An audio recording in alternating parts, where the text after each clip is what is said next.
boa noite.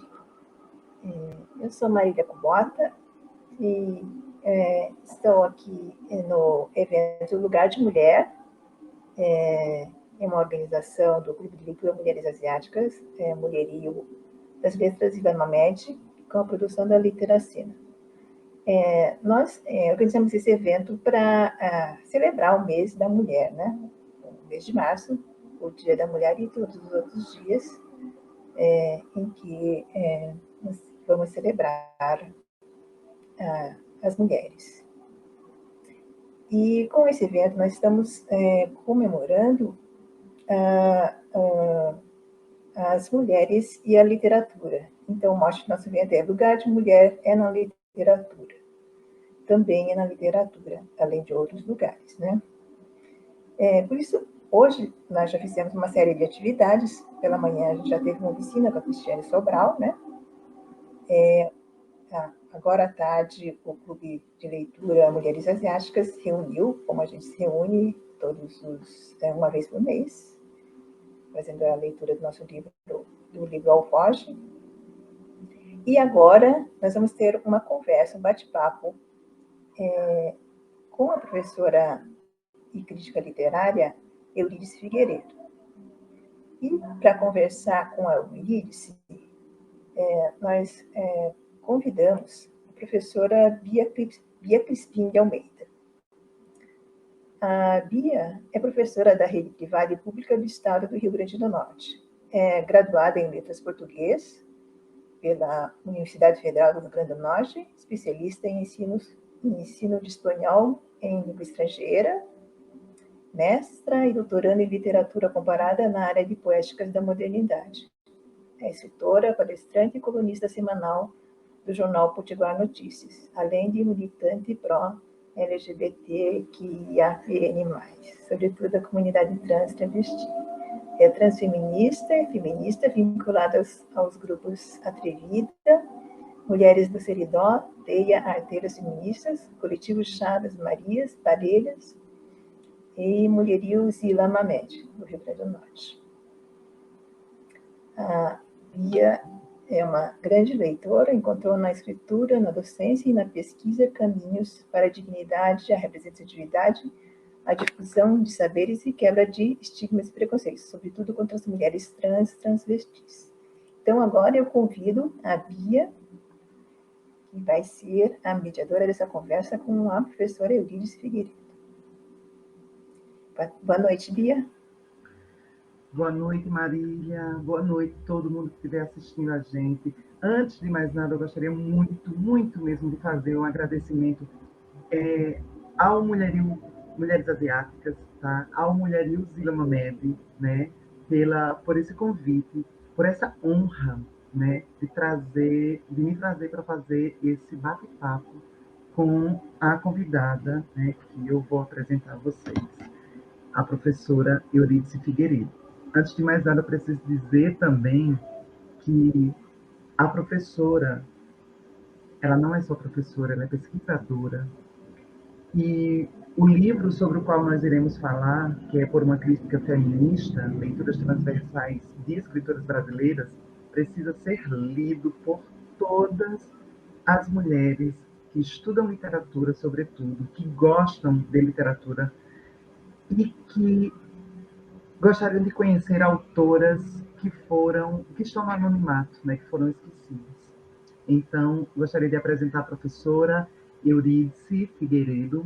Ela é pesquisadora 1B, né, do CNPq, é doutora pela Universidade Federal do Rio de Janeiro, atua na pós-graduação em estudos de literatura na Universidade Federal Fluminense, é escritora de vários livros, como A Literatura como Arquivo da Ditadura Brasileira, representações da etnicidade, perspectivas interamericanas de literatura e cultura, e do livro, né, que nós vamos abordar hoje, que é justamente esse daqui, vamos ver se dá para enquadrar direitinho, para todo mundo ver, Por uma Crítica Feminista.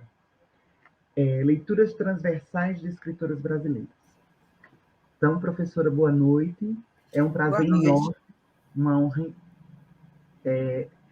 eu não sei nem como dizer, né? Porque é uma honra estar com alguém que sabe tanto, né? Que entende tanto sobre literatura, que pesquisou tanto sobre literatura de escrita, né? Escrita por mulheres, mulheres muitas vezes que foram apagadas, né? Do sistema, né? Que foram simplesmente negligenciadas, não só enquanto mulheres, mas enquanto autoras, né? Enquanto artistas, né?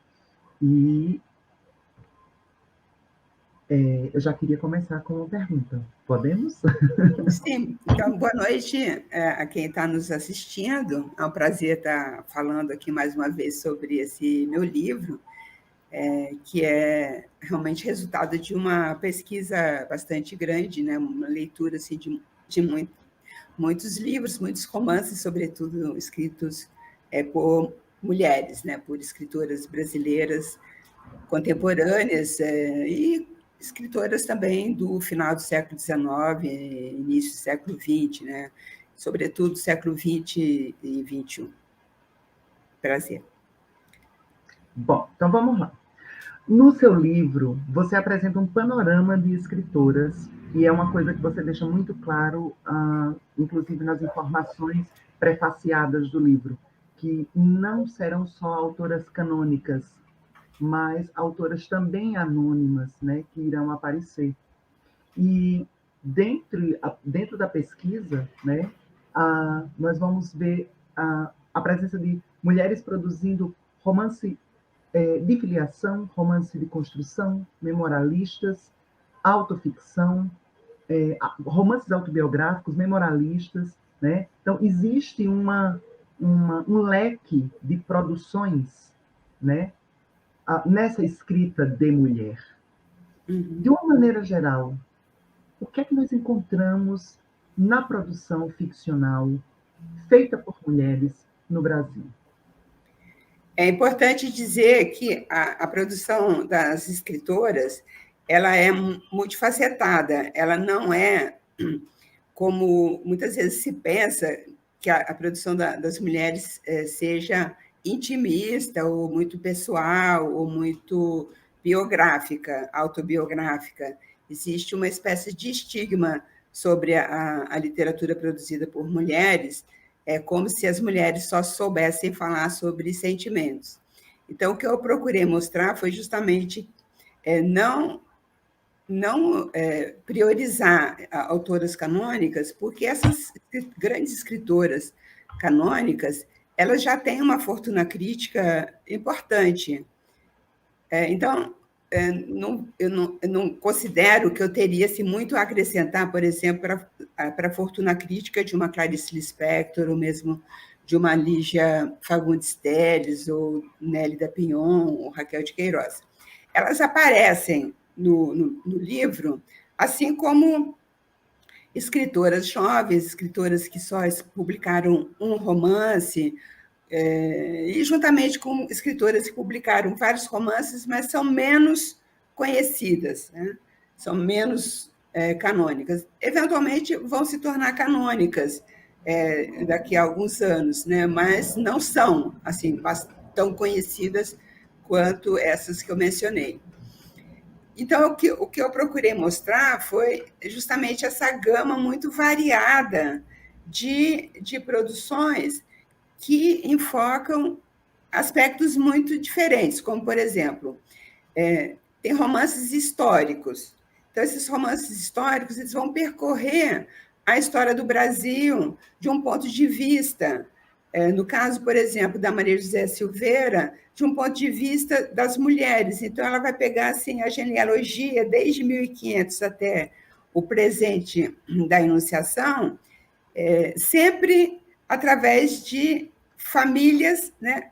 Através da personagem feminina, através da mãe. Então, por isso que o romance se chama A Mãe da Mãe de Sua Mãe e Suas Filhas.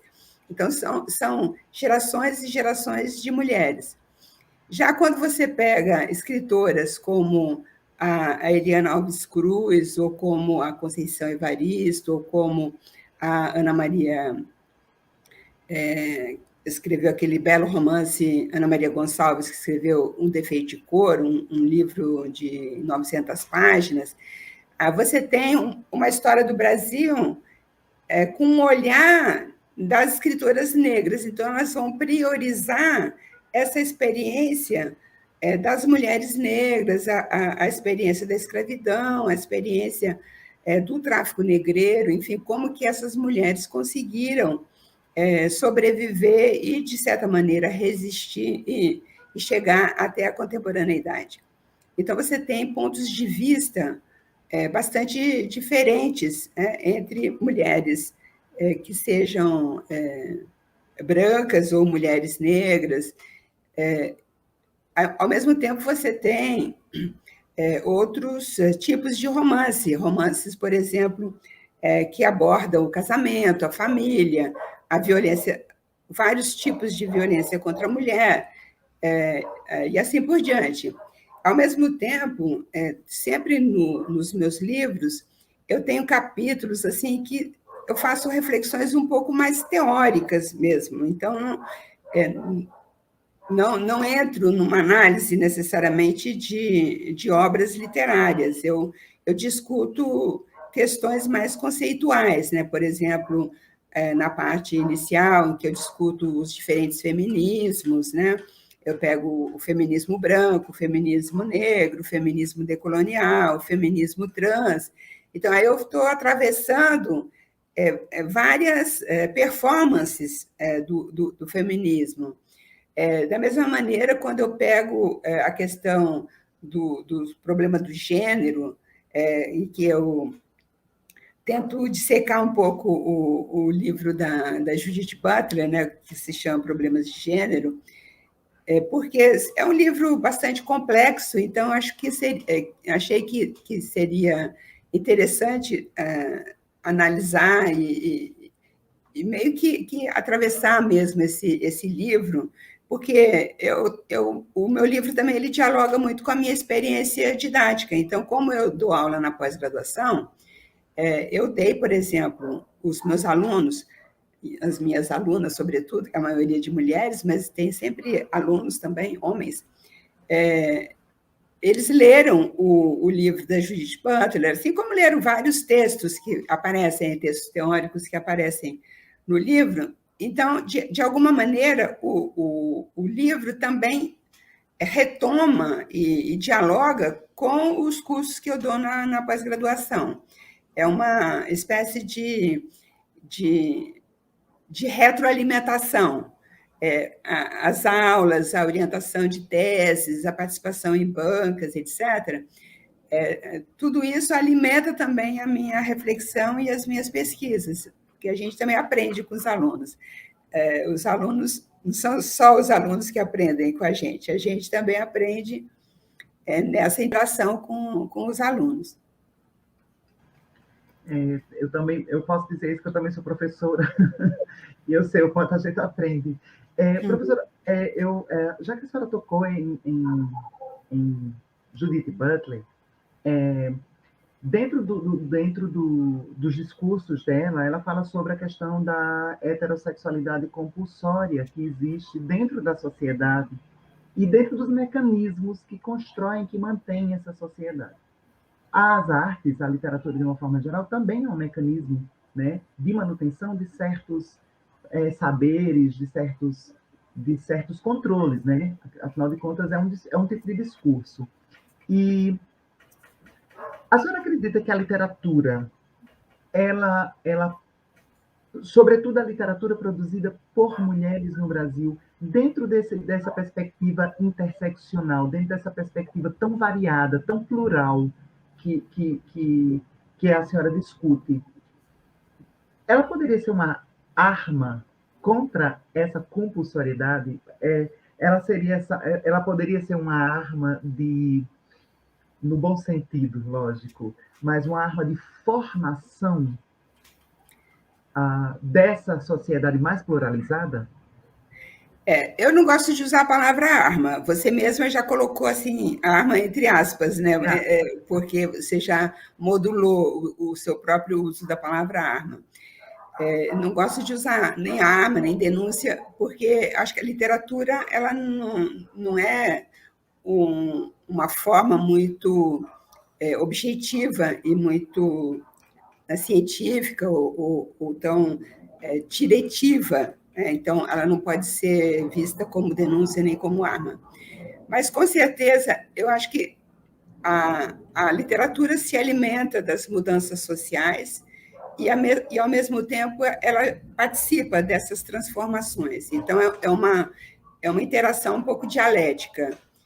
O que nós vemos, por exemplo, no capítulo que eu dedico à questão da lesbianidade, em que eu analiso algumas autoras, o que eu procurei mostrar foi justamente que, há alguns anos, você tinha uma visão muito estereotipada da homossexualidade feminina, ou da lesbianidade, que hoje se convencionou chamar de lesbianidade, não de lesbianismo. Então, as transformações sociais também permitem que vozes diferentes, plurais, né, possam se exprimir na literatura, reivindicando esse lugar que é a expressão da lesbianidade. Então, nós temos, por exemplo, no Brasil, vou citar uma escritora que ganhou bastante espaço, até porque o primeiro livro dela foi premiado, que é a Natália Borges Polesso, que é autora de um livro de contos que se chama Amora. Então, esse primeiro livro dela foi premiado, então ela já começou a se notabilizar, justamente porque escritores que ganham prêmios geralmente começam a aparecer mais devido aos prêmios. Então, ela, por exemplo, deixa muito claro, tanto nos romances que ela vem publicando, quanto nos contos desse primeiro livro, quanto na sua militância, digamos assim, nas redes sociais, essa presença, essa visibilização, essa visibilidade lésbica. Então, isso é importante, porque o que nós vimos no passado foi uma estigmatização da personagem lésbica. Então, as primeiras representações da personagem lésbica na literatura, e desde as primeiras apresentações na literatura francesa, mas também no Brasil, a personagem lésbica é uma prostituta. Então, você vê que já tem o estigma, porque essa personagem ela já se apresenta como uma prostituta, como uma pessoa que vai desviar a jovem, né, do bom comportamento, que seria justamente a heterossexualidade compulsória. Então, há uma mudança bastante significativa que eu coloco de uma maneira bastante explícita no meu livro, como que nesse século, né, que separa, né, a produção, por exemplo, naturalista do presente, né, você tem assim, uma transformação dessa personagem.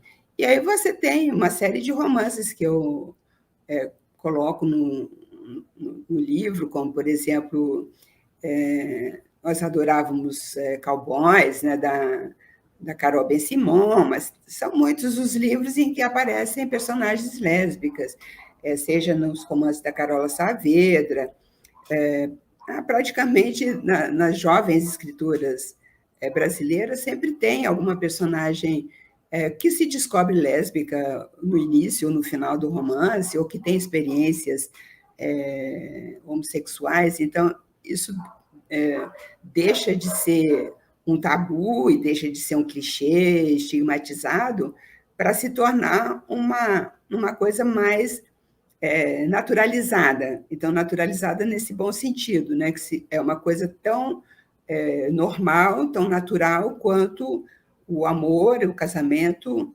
heterossexual, né? Então, se você mostra essas personagens de uma maneira positiva, de uma maneira com conflitos iguais, do mesmo tipo, né? Que personagens em outros tipos de relação possam ter, né? Eu acho que o livro da Natália Polesso é bem interessante para isso. Eu tenho trabalhado bastante alguns contos com os meus alunos nas minhas aulas de pós. Se você fizer uma contraposição desses contos com um conto, por exemplo, da sombra, como é que é? A pálida sombra da Lígia Fagundes Telles, como é que é? Esqueci agora, pálida sombra, alguma coisa assim, da Lígia Fagundes Telles. Você tem essa personagem da mãe que leva a filha a se suicidar. Então, você tem uma mãe repressora que vai provocar uma tragédia, que vai provocar a desgraça da própria filha. Então, você tem essas representações que são divergentes, e justamente o que eu mostro é que nas novas gerações, nas novas produções, nas produções mais recentes, existe um ponto de vista narrativo, da voz narrativa, que mostra de uma maneira mais positiva a personagem lésbica, por exemplo. Professora, a senhora acredita que essa mudança da visão, por exemplo, da mulher lésbica, na hora que a senhora falou da personagem lésbica seria prostituta, eu me lembrei da da madrinha de Pombinha em Curtiço, né? Uhum. Automaticamente eu me lembrei que ela... né, é a referência forte na literatura brasileira, né? Isso, mas é quem vai iniciar sexualmente Pombinha, né? Uhum. Numa relação lésbica. Numa relação que é quase de estupro, né? Uma relação de violência sexual, tal como é apresentado, é um comportamento desviante. Isso. E aí, pegando essa questão, o lesbianismo, já que a senhora tocou agora na questão, o estupro, outros temas tabus que eram considerados ou perversidade, ou que são temas que são considerados normais para a atitude do homem, como a questão dos estupros, dos incestos. De que maneira esses temas tabus eles ganham na literatura escrita por mulher uma dinâmica e uma potencialidade, vamos dizer assim, que diferencia desses temas, por exemplo, em romances masculinos, porque a gente sabe que nos romances masculinos a sexualidade, né, a feminina, ela vai ser vista de outra forma. No caso, uma mulher lésbica dentro de um romance masculino, ela vai ser considerada uma pervertida, né? Dentro de um romance, a senhora citou Polesso, o livro Amor é um livro delicioso de ler, né? É um livro que tem referências de relações lésbicas duradouras, né? De pessoas que envelhecem juntas, que tratam da problemática, por exemplo, de uma vai para o hospital e a outra não sabe como acompanhá-la, né? Porque não é da família. É um livro delicioso, é um livro lindo, que trata justamente do que nos anos 1900, vamos dizer assim, e até início dos anos 2000, visto por uma ótica masculina, seriam deturpados, seriam temas que ou colocaria-se para debaixo do tapete, né, como a gente usa a expressão, ou seria mostrado de uma forma pervertida, deturpada. Na literatura feminina, né, escrita por mulheres, eu gosto da escrita por mulheres de hoje, que a senhora vem pesquisando, esses temas, eles quebram a forma como a mulher escreve, quebra esses preconceitos, quebra com esses tabus? Quebra no sentido que certos temas eles eram silenciados ou escamoteados ou glamorizados. Então, eu dou o exemplo do estupro, que aparece na obra, assim, por exemplo, de Jorge Amado. Assim, tem uma cena do Capitães de Areia em que há um estupro. Aquela cena ela é descrita, o ponto de vista, né, essa voz narrativa que descreve a cena, ela descreve a cena de uma maneira positiva, porque, no fundo, é aquele velho chavão, né, de que as mulheres dizem não para dizer sim, que, na verdade, as mulheres querem dizer sim. Então, você pode forçar uma barra, são palavras clichês, né? Forçar uma barra. A palavra certa é estupro. Então, o fato de você usar essa palavra já é uma revolução. Você não escamotear, você não glamorizar. Isso aí no século XIX está cheio. Se você pegar contos eróticos, né, aquele livro, por exemplo, publicado pela Eliane Robert, lá da USP, é um trabalho absolutamente fascinante, pesquisa dela. Mas você vê como que determinados contos, eles contornam o estupro, eles não narram o estupro e, de repente, a personagem aparece grávida, por exemplo, né? E não se sabe por que aquela personagem apareceu grávida. É como se aquela personagem fosse ingênua, fosse bobinha, e não explicita que, na verdade, aquela mulher ela foi estuprada inconsciente, muitas vezes inconsciente, ela estava inconsciente no momento. Então, eu acho importante, por exemplo, num romance recente, publicado ano passado, da Tatiana Salem-Levy, que se chama Vista Chinesa, ela não só ela usa a palavra estupro, como ela escande a palavra estupro, ela separa as sílabas. Eu fui estuprada. Ela escreve assim, separando. Então, ela enfatiza essa palavra para mostrar que isso é uma violência contra as mulheres. Então, você tem uma quantidade de romances que tematizam o estupro, sendo que esse romance da Tatiana, ele é baseado em fatos reais. Então, isso aí aparece no final do romance, quando a pessoa, a amiga da Tatiana que foi estuprada, que é a Joana Jabassi,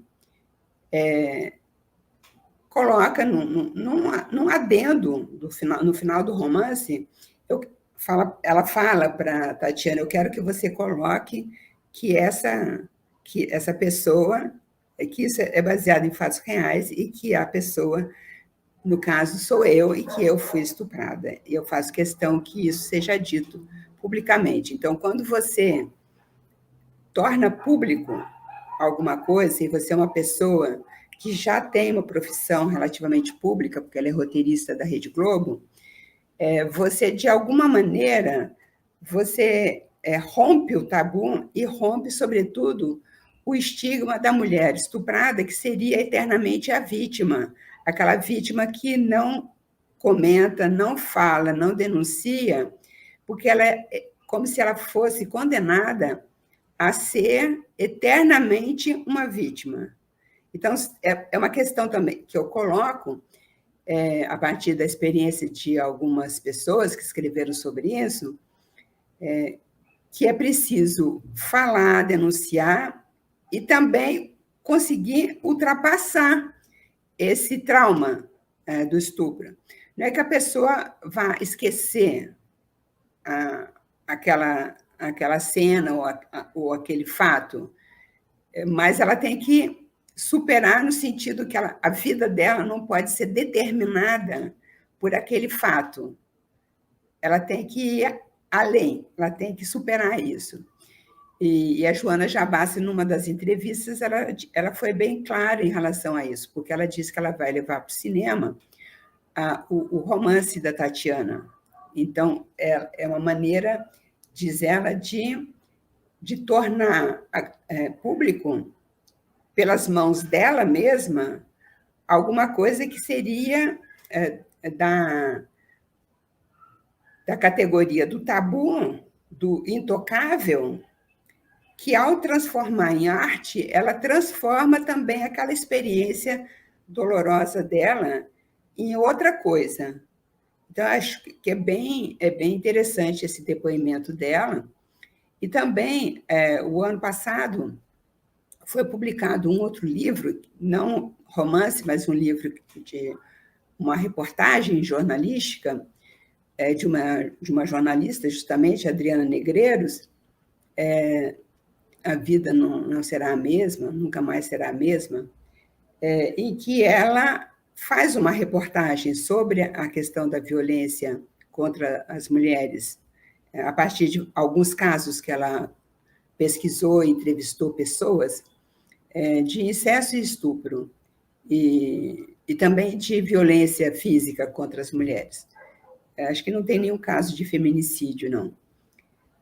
Então, ela narra o estupro que ela sofreu em 2003, portanto, quando ela era muito jovem. Ela foi sequestrada assim, num estacionamento do shopping. Ela estava abrindo o carro dela, então ela foi levada no seu próprio carro para algum lugar ermo, um matagal, e foi estuprada. Então, ela denunciou, foi à polícia, enfim, tem toda uma história que ela conta nesse livro. Mas, a partir desse relato autobiográfico, que é muito raro no Brasil, porque as mulheres são muito tímidas no Brasil. As mulheres, você vê que é uma coisa muito recente. O caso da Adriana Negreiros, né, aconteceu em 2003, ela publicou o ano passado. O caso da Joana Jabassi, aconteceu em 2014, mas aí não dependeu dela, dependeu da criação da Tatiana, né, que só conseguiu terminar o romance no ano passado. Na verdade, ela terminou em 2020, mas com a pandemia o livro não foi lançado.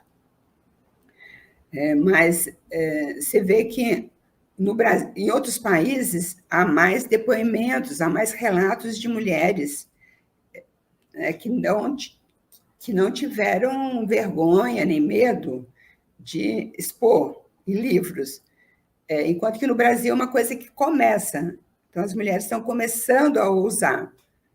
Eu acho importante, por isso que eu falo, nesse capítulo que é sobre o estupro, eu falo contra o silenciamento do estupro, porque as mulheres não denunciam e os homens acham ótimo que as mulheres não denunciem, porque eles também não são punidos.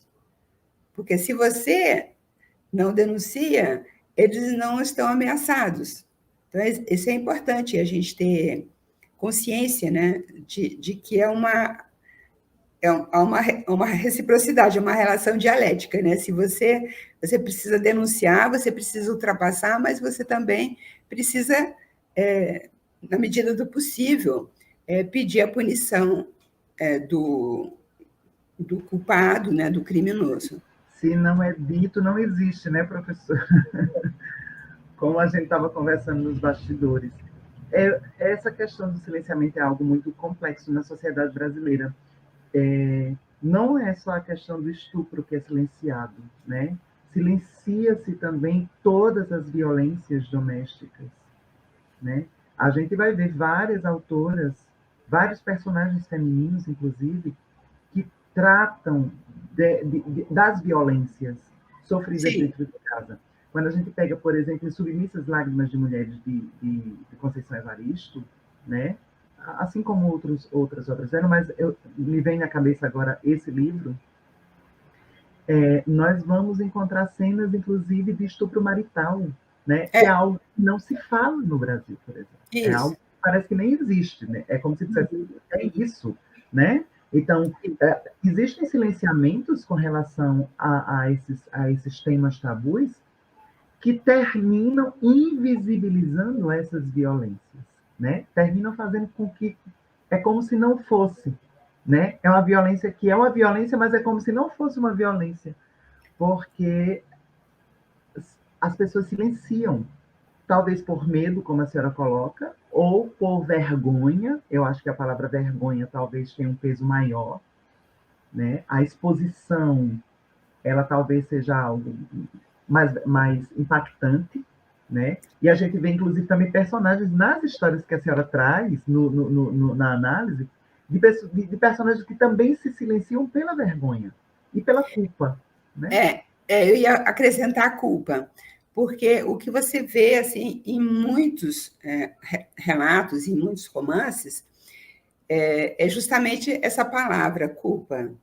É como se a mulher fosse eternamente culpada, ela é culpada de tudo, né?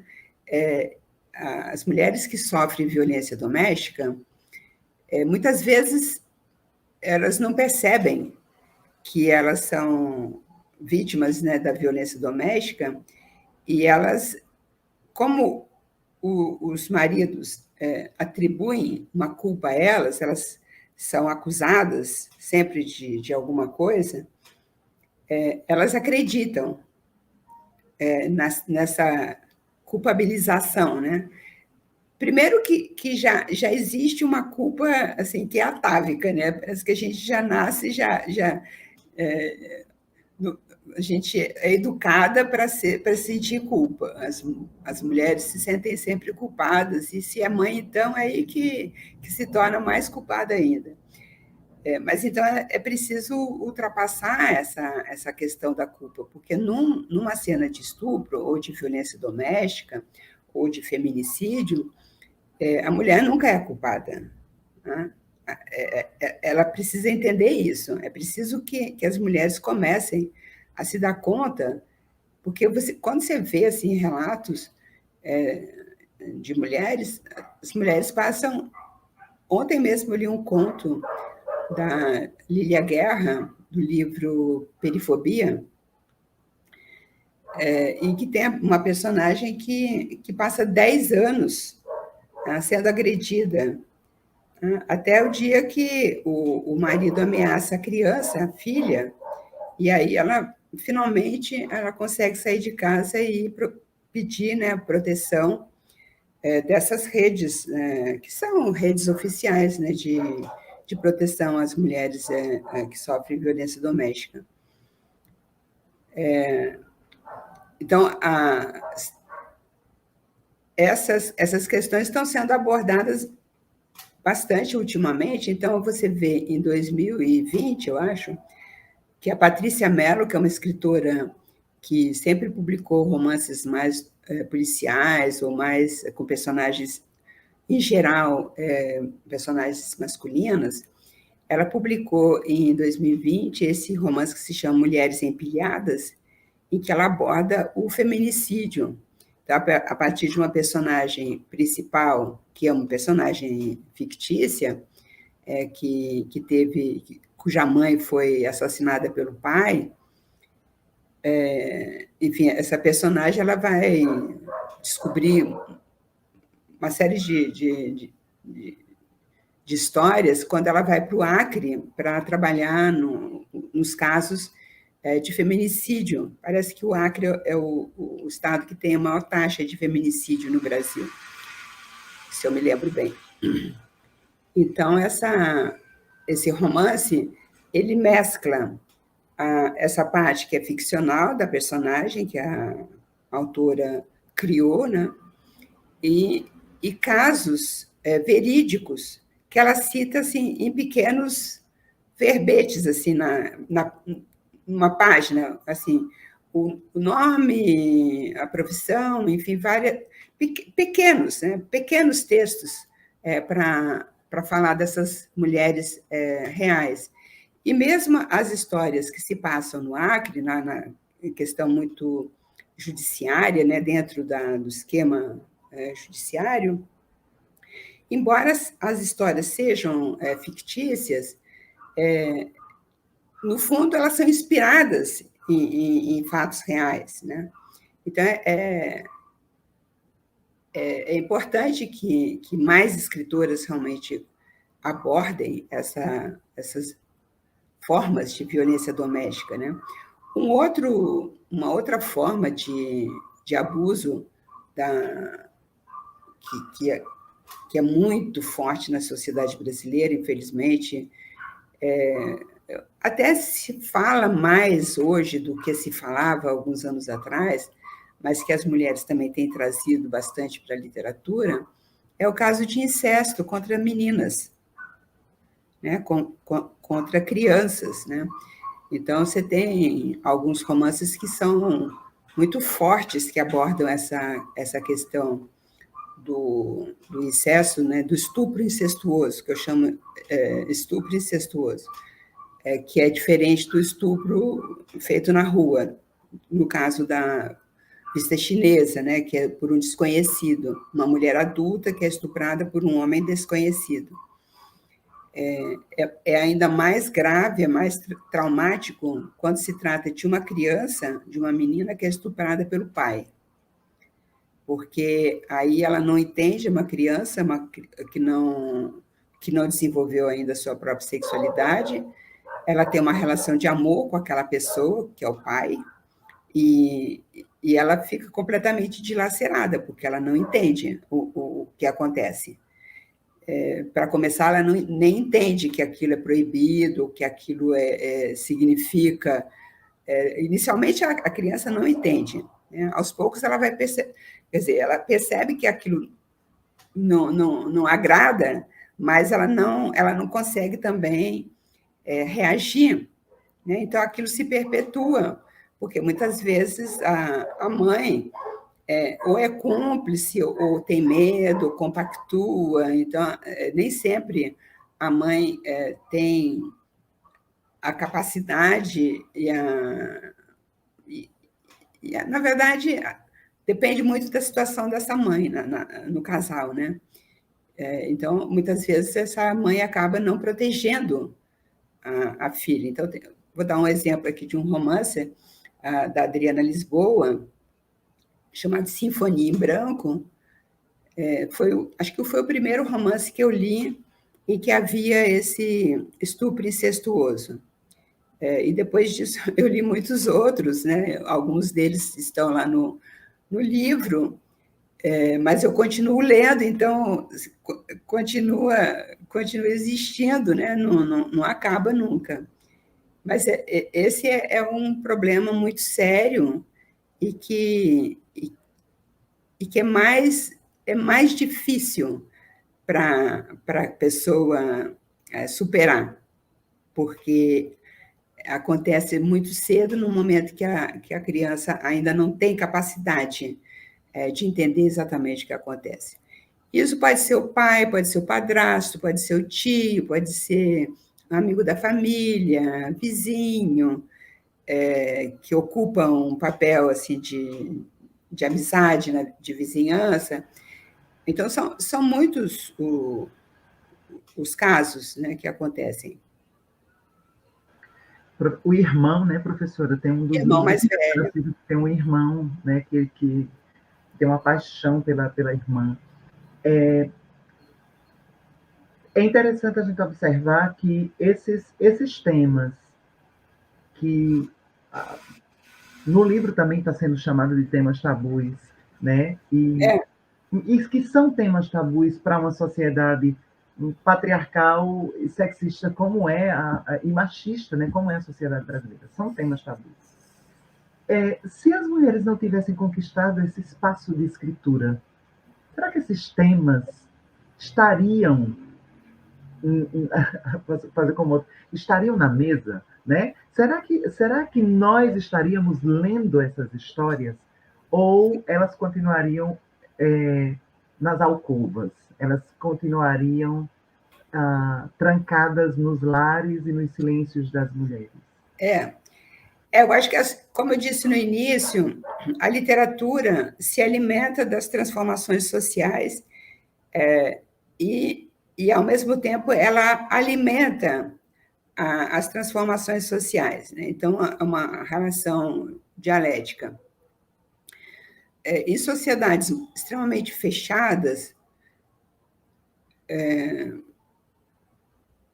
como, por exemplo, na Arábia Saudita, pegasse um país assim bastante fechado para as mulheres, com certeza é muito difícil para as mulheres escrever literatura, publicar e, sobretudo, publicar esse tipo de romance ou de relato autobiográfico, porque em algumas sociedades uma mulher que é estuprada, isso aí é uma coisa que aconteceu recentemente nas guerras, o estupro é sempre um prêmio, é sempre uma violência que acontece muito nas guerras, né? Os invasores, os homens, eles sempre entram estuprando as mulheres. Isso a gente viu na Guerra da Bósnia, que é uma sociedade bastante fechada, e aí a mulher que foi estuprada, ela é condenada. Então, isso é ainda mais traumático, porque ela não tem escapatória. Ela já sofreu um abuso, digamos assim, do inimigo, né? Porque é num contexto de guerra, e a sua família a rejeita porque ela foi estuprada por aquele inimigo. Então, isso aí é uma situação horrível, mas que aconteceu recentemente, quando você vê que não foi assim no século XV, não, foi agora, foi outro dia. E a gente pode imaginar o que está acontecendo atualmente em vários países que estão em guerra, né? Inclusive na Ucrânia, já que atualmente a gente só fala da Ucrânia. Por que tanta gente saiu correndo, né? Tem um medo, né? Não só da destruição, das bombas, mas tem medo desses exércitos de homens que entram no seu país, entram na sua cidade, e o que eles vão fazer?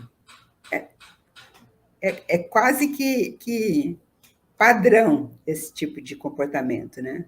Então, você vê que você vê na literatura do início do século XX, no final do XIX, início do XX, você via que as moças que perdiam a virgindade, elas eram expulsas de casa.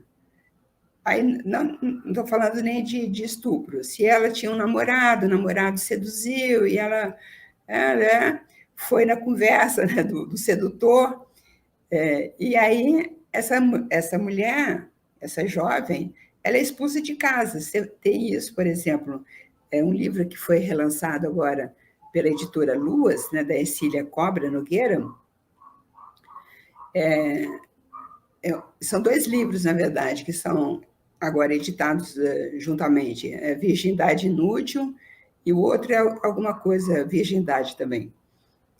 Ela mostra isso, ela, até certo ponto, você pode dizer que ela denuncia isso, porque essas mulheres que foram seduzidas e, de repente, a família rejeita, expulsa essa mulher de casa e ela é condenada a ir para um bordel, porque ela não tem lugar para ir. Não tem nenhum lugar que acolha essa jovem, né, senão o bordel.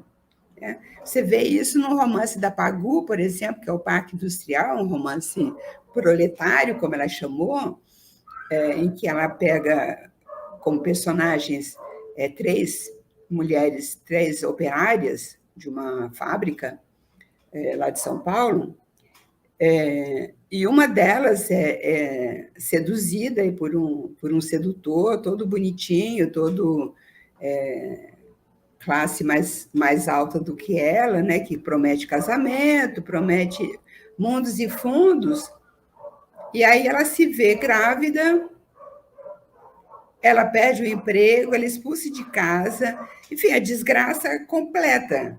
Você tem aí, nesse romance da Pagu, a desgraça completa, porque depois ela fica doente, é evidente, ela também vai para o bordel, fica doente e ela vai acabar realmente morrendo, né?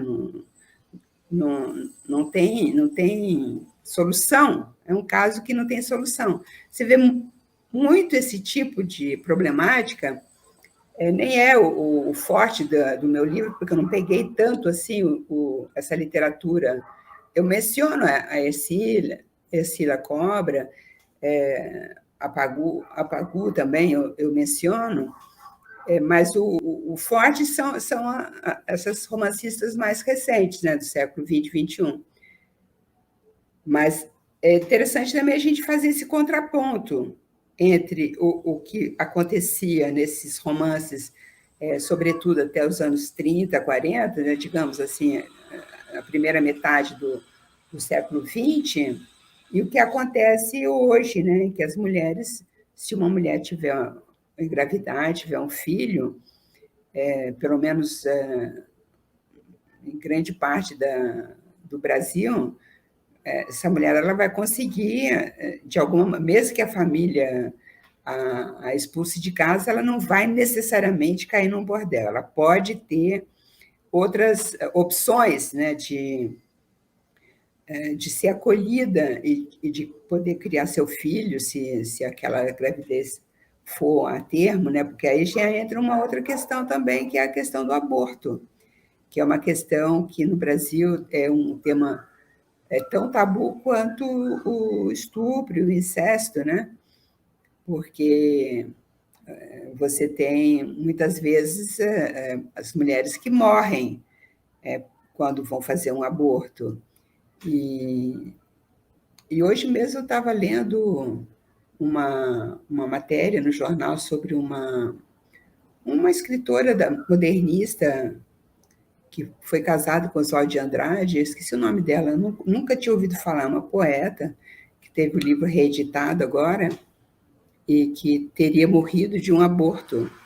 Então, você vê que a quantidade de mulheres que morrem devido a abortos mal feitos, né, feitos por essas aborteiras, né, por essas mulheres que não sabem nada, enfim, isso aí tudo, toda essa questão do aborto que ainda está mal resolvida no Brasil, comparando com outros países, e mesmo na América Latina, você vê que na Argentina eles aprovaram, né, a legalização do aborto recentemente, na Colômbia, então você vê que nós estamos atrasados, porque os casos em que é permitido o aborto no Brasil são bastante limitados.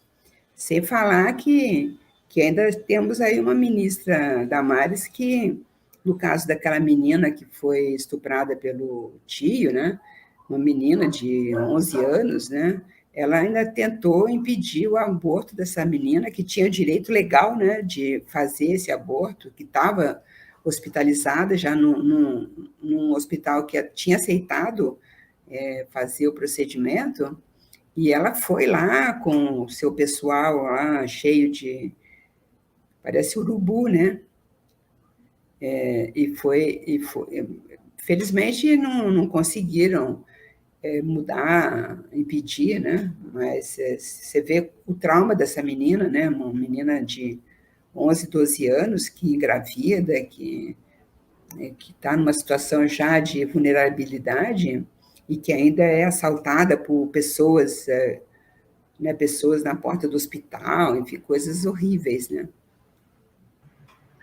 Professora, eu vou fazer uma costura de um monte de coisa aqui, tá? Vamos começar pensando nos temas, né, nos quadros que essa literatura descrita por mulheres traz para a gente. A gente consegue ver que há muitos temas tabus, muitos. Se fala de incesto, parental, né? Estupros coletivos, muitos tipos de violências, né? Contra a figura da mulher. A senhora falou que não gosta da palavra denúncia, então vamos modificar. Não vou dizer mais arma, tá? Vou usar instrumento. E em vez da palavra denúncia, vamos pensar em revelação. Se a gente pensar nesse panorama todo que nós temos, sobretudo dessa produção mais contemporânea, dessas mulheres que têm uma consciência de direitos, uma consciência, inclusive uma autoconsciência, a consciência de sua voz, né? E eu acredito que também uma consciência que precisa ser deixada para as gerações. Tem uma das citações que está no livro, eu não lembro bem quem é, mas que diz assim: e a gente não ensina nada para as meninas, a gente não deixa nada para as meninas, né? E aí eu fico pensando o seguinte: esse panorama de contos, de romances, de relatos autobiográficos que nós estamos vendo serem produzidos, sobretudo por esses selos, né, por essas editoras menores, não seria uma grande revolução no sentido de revelação do status quo, da condição feminina nesse país? Com certeza. Por isso que a gente pode falar de revolução feminista. E algumas escritoras mais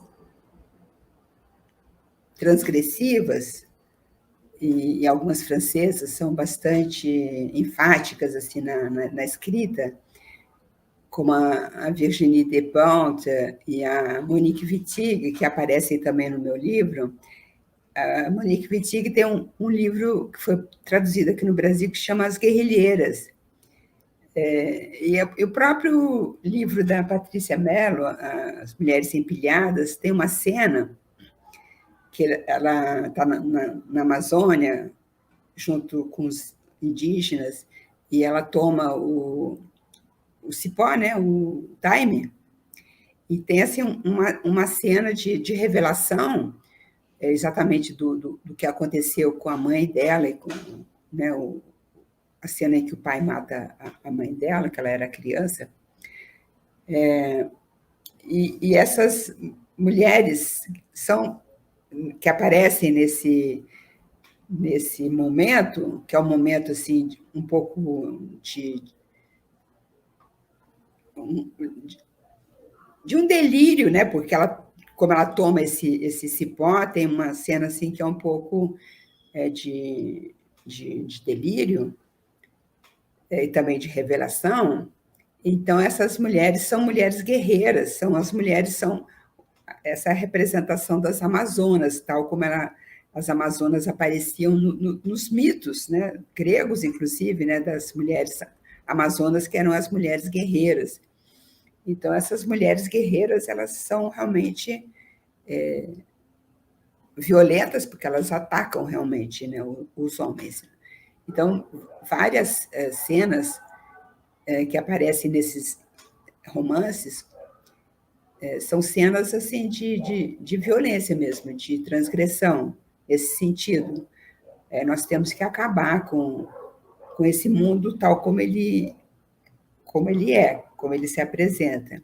Então, uma cena final que é mais elíptica, mais enigmática, no Vista Chinesa, em que aparece também essa visão, essa imagem de uma destruição, como se fosse assim, uma chuva torrencial que destruísse esse local onde ocorreu o estupro.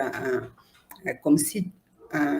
o que acontece, aliás, até na realidade, né? Quando as encostas vêm abaixo e você tem esse fenômeno da destruição. Então, tem assim, uma visão também de que é preciso destruir, mas destruir nesse sentido muito mais metafórico, destruir, acabar com esse patriarcado, acabar com essa violência contra a mulher, né? É mais por aí, porque a literatura, no fundo, ela está sempre transfigurando a realidade. A literatura não é a realidade, a literatura é uma transfiguração, é uma metáfora sempre, né, das experiências que as escritoras podem ter.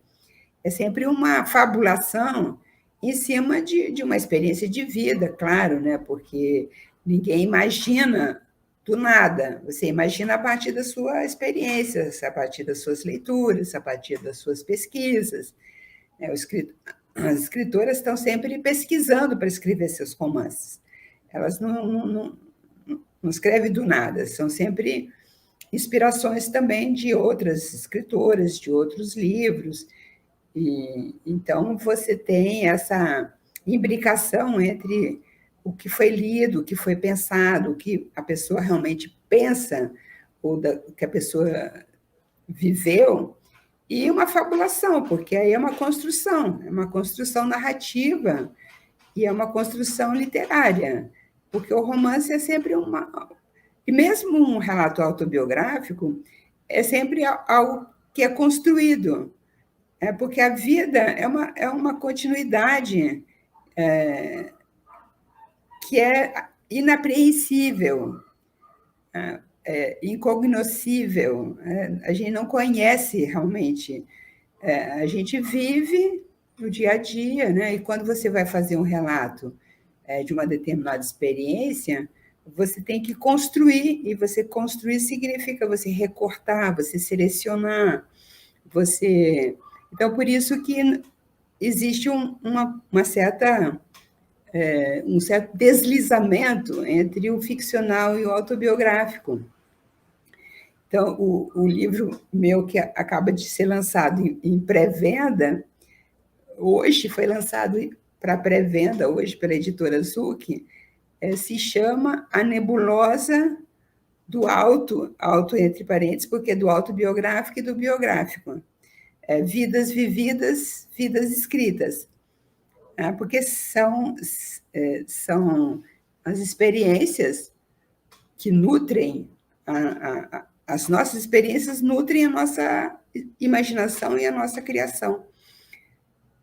Ao mesmo tempo, você sabe que a linguagem, ao usar a linguagem para fazer qualquer tipo de texto, seja um relato, seja um romance, seja um conto, você constrói aquilo, né? Então, nessa construção, você tem, por isso que é nebulosa, você tem um espaço que é um pouco indistinto, um espaço em que você transita entre a ficção da construção do texto, né, e a realidade na qual você se inspira. Então, não tem assim, muita diferença entre... quer dizer, tem diferença, porém não é uma coisa rígida, não é uma fronteira que você possa dizer isso aqui é um autobiográfico, isso aqui é uma ficção, né? Então, existe essa interseção, né? Esse imbricamento. Então, é isso que eu fiz nesse novo livro, mas que tem também textos sobre mulheres, mas não só, né? Não só sobre mulheres. Mas acho isso importante a gente ter em mente, sabe, que a literatura tem esse duplo movimento. Sabe? Bakhtin já diz, né, que o romance ele é um gênero aberto, né? Isso. Então, cabe-se tudo dentro do romance. Exatamente. E interessantíssimo essa pontuação, né, de dizer que, mesmo que seja um relato, a escolha da palavra já transforma o relato em outra coisa, né? Porque a maneira como nós vamos captar os fragmentos dessa passagem, o que é que vem primeiro na nossa mente, como nós organizamos, como a gente lembra, de que maneira nós vamos dizer, já é outra história. já é outra história, né, professora? Exatamente, porque a gente pensa que as nossas... um pensamento, digamos, ingênuo, né, de que as lembranças são fidedignas. E não são, porque muitas vezes a gente lembra, e tem um filme clássico, que é o Rashomon, do Kurosawa, que tem, assim, 3 versões do mesmo fato. Então, você tem 3 pessoas assistiram a uma mesma cena e cada um vai contar a história de uma maneira diferente. E o Freud, que estudou as lembranças infantis e trabalhou né, a vida inteira, essa questão, né, do psiquismo, né, de como que funciona o psiquismo, ele usa uma palavra que na tradução brasileira, não sei como é que era em alemão, mas em português foi traduzido como lembranças encobridoras, porque você lembra uma coisa, muitas vezes, para que cobre uma outra lembrança que você não quer ter. Então, um mecanismo de autodefesa do inconsciente que faz com que você se lembre, às vezes você mescla duas cenas que foram vividas e você tem uma interpretação, mas, na verdade, você está misturando cenas que se passaram, inclusive, em momentos diferentes. Às vezes, você está escondendo algum fato desagradável, algum fato traumático, difícil. Então, é interessante ver como que os estudiosos da memória, da lembrança, do esquecimento,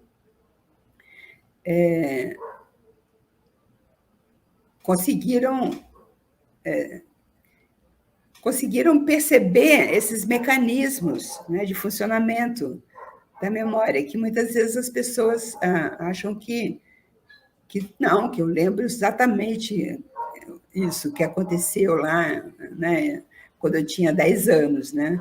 E muitas vezes o que você lembra já é uma mistura, uma construção, ou uma cena que, na verdade, você está encobrindo uma outra cena que você não lembra, né? De que você não lembra. Bom, vamos pensar o seguinte. Nós falamos tanto de traumas, de incesto, de estupro, A gente não pode pensar que a literatura escrita por mulheres é feita só de tragédias, né? A gente não pode pensar que a literatura que está sendo produzida por mulheres só reflete esse lado obscuro, esse lado, vamos dizer assim, traumático, né? Eu vou usar a palavra que foi trazida à tona agora, a questão do trauma. Existem outros temas, existem muitos outros temas, Sim, né? claro. Por exemplo, como a questão do corpo. O corpo da mulher, não no sentido só erótico, mas no sentido de o corpo envelhecendo, no sentido do corpo se maternando, no sentido do corpo sendo descoberto até nos orgasmos, né? No autotoque. Sim. Vamos falar um pouquinho sobre essa descoberta do corpo? Bem lembrado.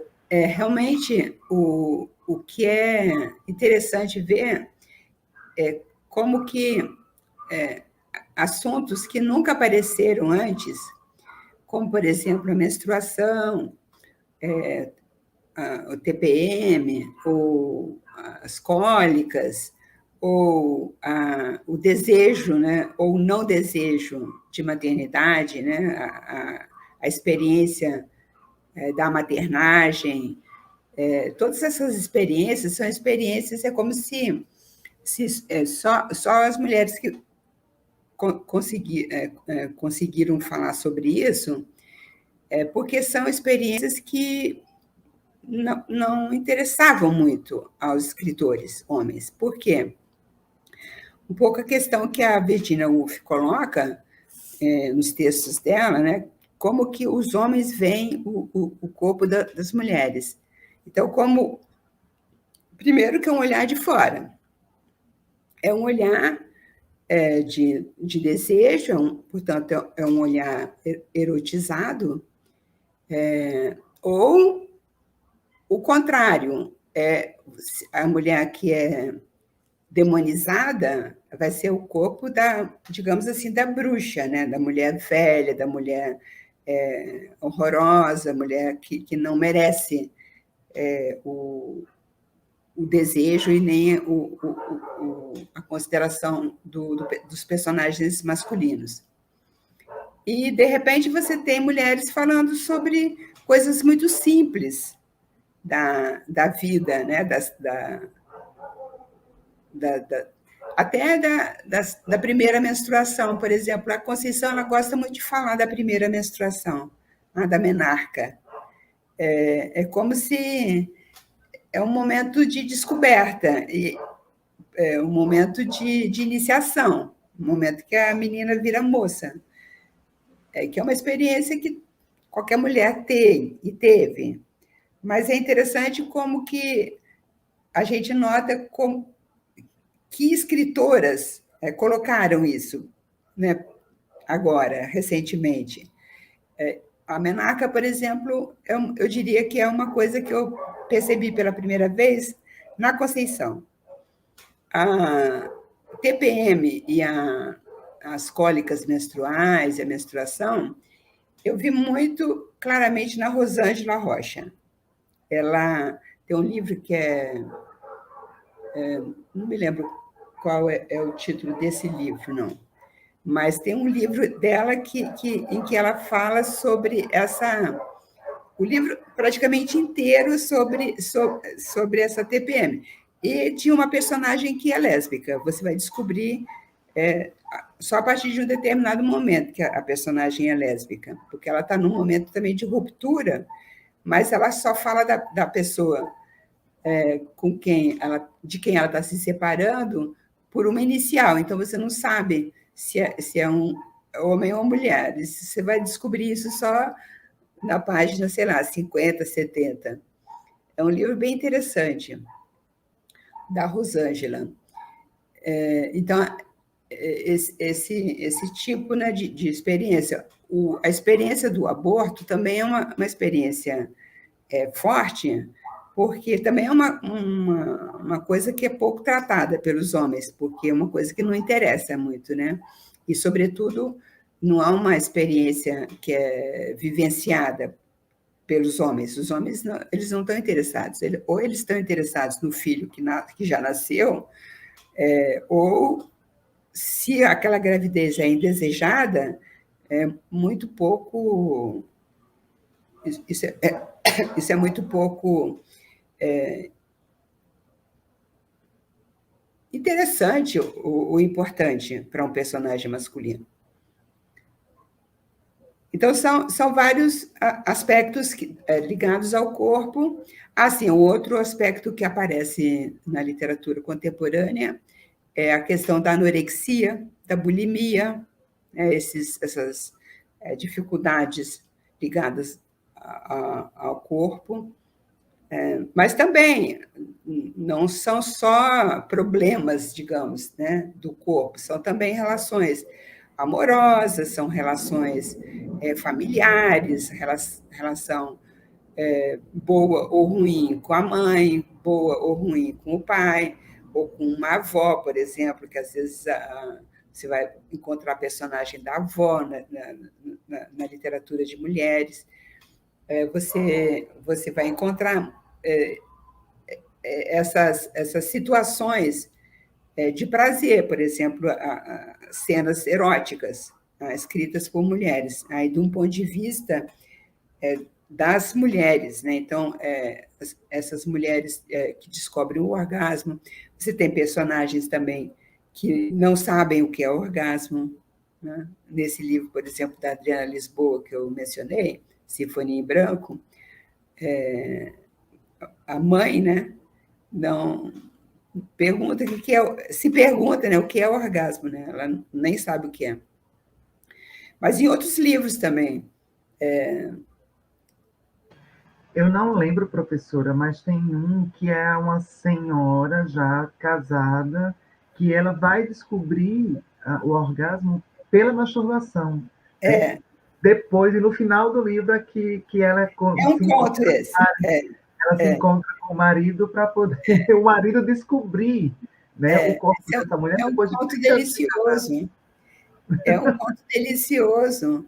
Esse é um conto que eu trabalhei também com os meus alunos da pós, porque é muito interessante a personagem que, a partir de alguém que fala, ou de alguma revista, ou de algum comentário, né, a pessoa vai procurar entender.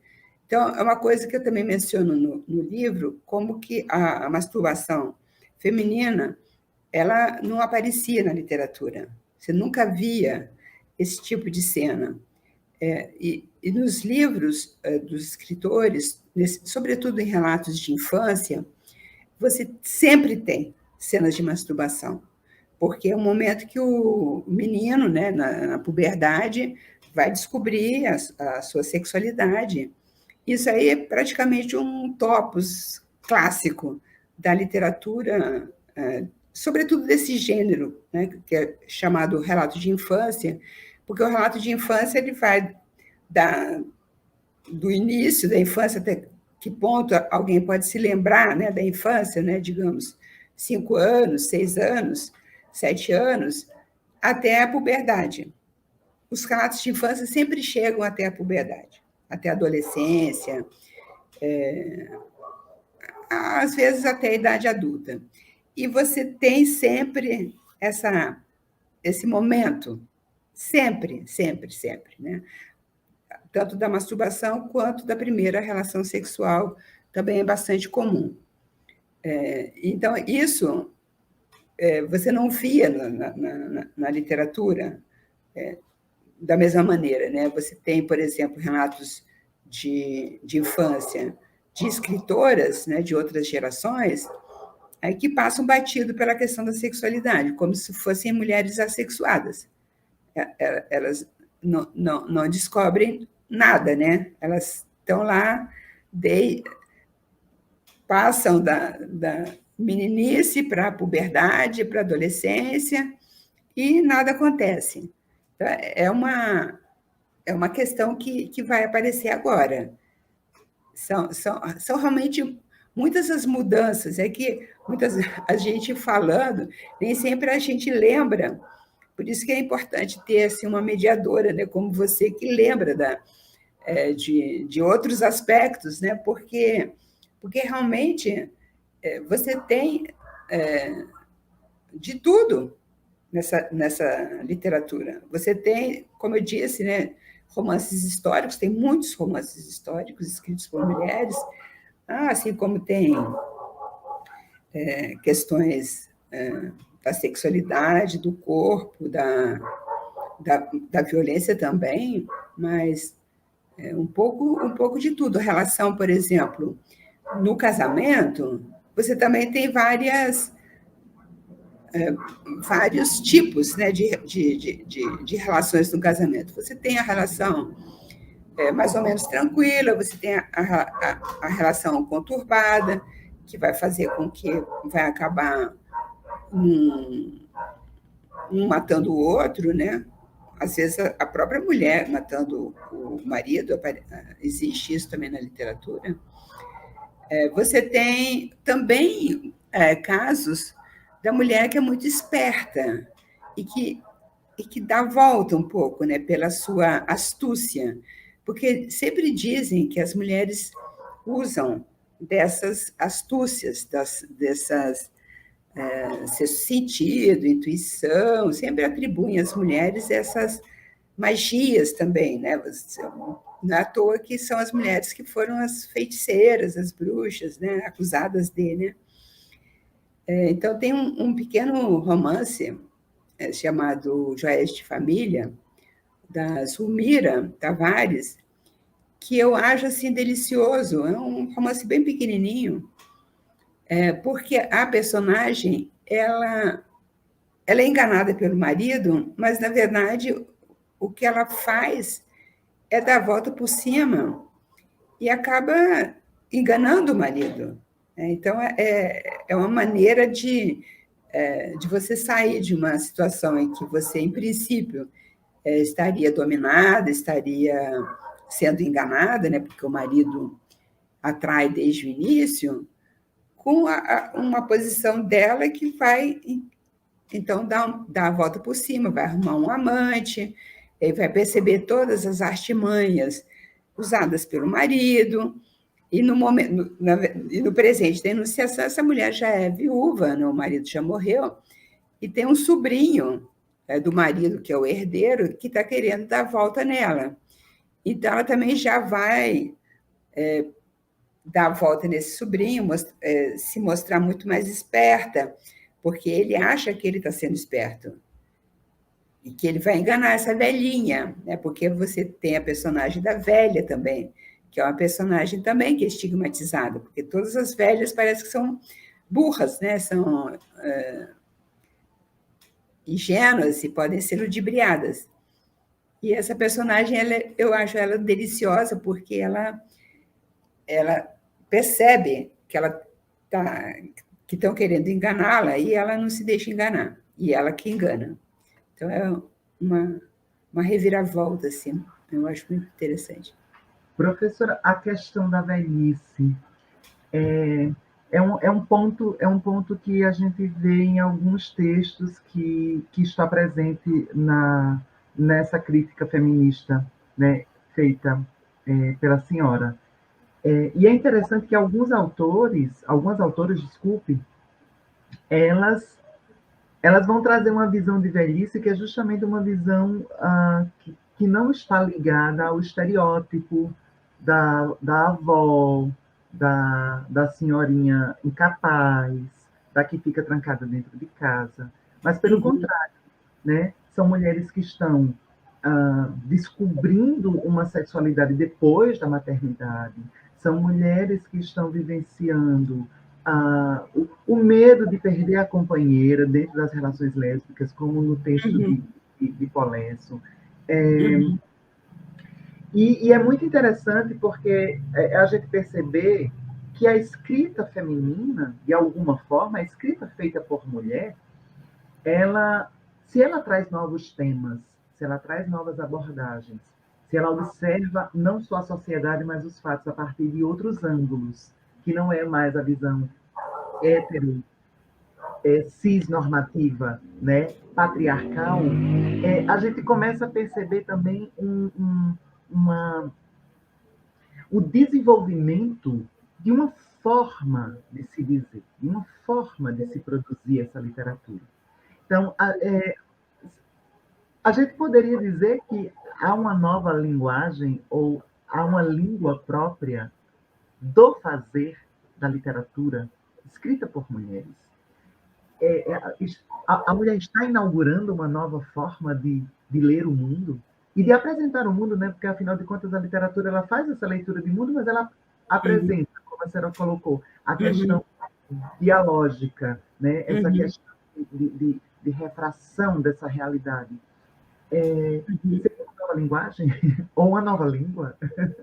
É uma questão que é levantada pela Sixus, né, no livro que foi recentemente traduzido, O Riso de Medusa. Eu não acredito muito nessa questão. O que eu acho é que a linguagem ela sempre foi sexista.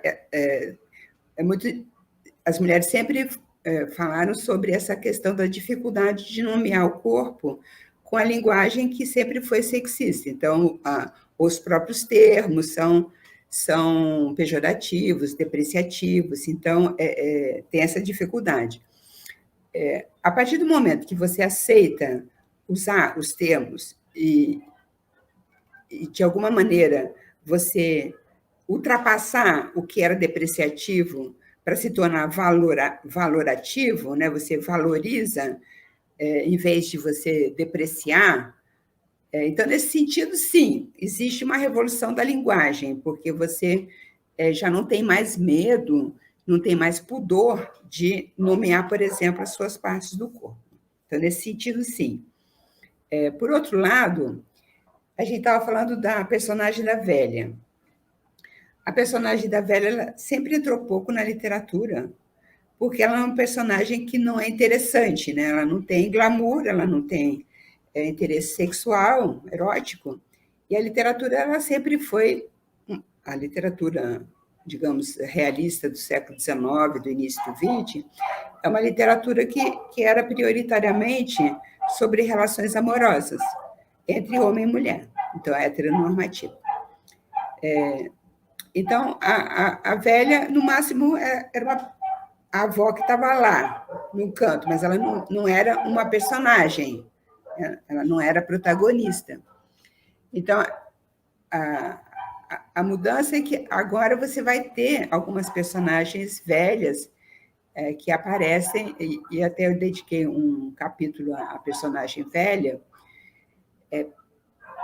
porque também eu me indaguei, né? Como aparece essa personagem na literatura. Então, eu fui tentar assim, fazer um inventário de livros que tivessem uma personagem velha, né? Como essa personagem reage.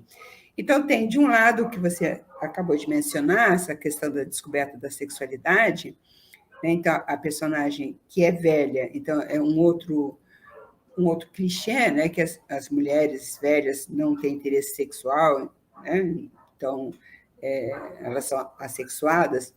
Então, alguns textos, inclusive um pequeno conto da Clarice que eu trago, então, mostra, de um lado, essa questão da descoberta da sexualidade, já tardiamente, e, de outro lado, você também tem essas personagens que são doentes, né? Então, tem também o tema, né, da doença na velhice. O que eu achei muito bonito, você até já mencionou rapidamente, em alguns contos da Amora Polesso, é que ela mostra, acho que pelo menos em 3 contos, ela tem personagens velhas, né? Um dos contos é aquele que até virou um filme, um curta-metragem, que é Vó, a Senhora é Lésbica, né? Em que o neto, o menino, interpela, e aí eu uso a palavra interpelação também no sentido usado pela Judith Butler, né? Que você exige, né, uma explicação e uma exige que a pessoa se assuma na sua sexualidade, no fundo, aquela velha história de sair do armário, né? Então, esse conto é muito interessante porque é muito bem construído também, muito bem escrito. Porque a menina, que é a narradora, ela é lésbica, é uma adolescente, uma jovem, né, que tem uma namorada, e aí ela fica também, ela se sente interpelada. E aí ela não quer falar sobre isso. E depois a avó vai contar uma história, mas essa história ela não é contada, tem uma elipse aí, em que a personagem narradora, protagonista, ela olha para um tapete, ela lembra de coisas, lembra da própria namorada, enfim, ela coloca outra coisa, uma sobreposição, né, do que a avó estaria contando e de coisas que ela está imaginando e vendo também numa tapeçaria na casa da avó. Esse é um conto muito bonito. Não é à toa que alguém aqui na UF, foi na minha universidade, no curso de cinema, que alguém fez o curta a partir desse conto. E o conto, talvez, que você mencionou, né, da pessoa que fica doente, né, e a parceira não pode acompanhar porque não é casada oficialmente, né, então tem essa questão da família que muitas vezes bloqueia a companheira ou o companheiro, no caso de casais gays quando não eram casados oficialmente. Então, essa é uma questão que é realmente um drama, né? Porque a pessoa não pode acompanhar. E tem um outro conto de que eu gosto muito, que é das duas que estão muito velhinhas já, né? Uma não anda bem, a outra está perdendo a memória. Então, você tem duas, uma com problema de cognição e a outra com problema de mobilidade, e aí elas pensam, né, pelo menos a narradora, ela pensa assim, que seria bom que elas morressem juntas, né? Então, ela pensa assim, até na possibilidade de um suicídio, de cometerem suicídio juntas. Porque como a outra ficaria, né, sem, né, porque as duas se apoiam mutuamente. E isso é bonito também porque mostra assim um casamento, né, de longa duração, né, de duas mulheres, assim, porque ela tem esses 3 contos com personagens velhas, e tem assim, uma grande parte de contos que são de personagens jovens, às vezes até num momento em que elas não sabem direito, né, que rumo tomar nas suas opções, na sua vida sexual, né? Uma que tem namorado homem, depois ela tem uma namorada, né? Então tem uma certa flutuação também, né, nesse início de vida sexual, né? Mas eu acho interessante ver também como que as personagens velhas aparecem.